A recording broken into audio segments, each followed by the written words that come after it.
தெனாலிராமன் கதைகள் 221. தற்காப்பு.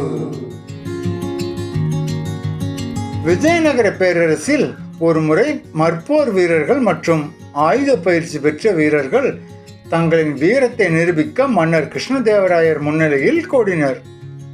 ஒவ்வொருவரும் தங்கள் பலத்தை வெளிப்படுத்தினர்.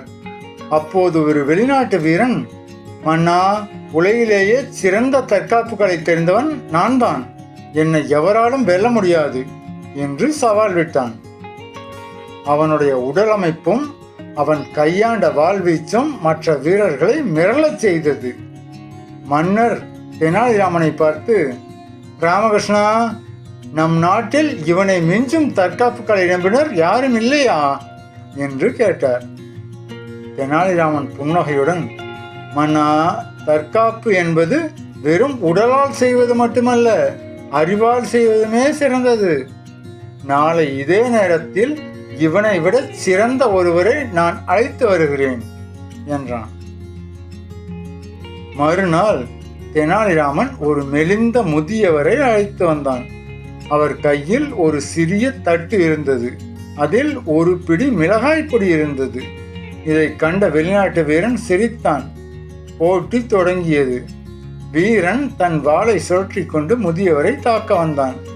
முதியவர் சட்டென்று தெனாலிராமன் சொல்லிக் கொடுத்தபடி மிளகாய் பொடியை அவன் கண்ணில் தூவப்போவது போல பாவனை செய்தார்.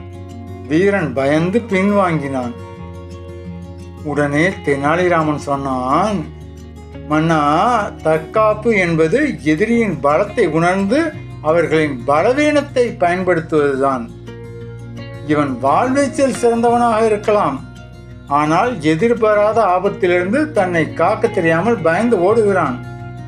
உண்மையான தற்காப்பு என்பது ஆயுதம் ஏந்துவது மட்டுமல்ல, எதிரியை தாக்க விடாமல் தடுக்கும் புத்திசாலித்தனமும் கூட. மன்னர் தெனாலிராமனின் விளக்கத்தை ஏற்றுக்கொண்டார்.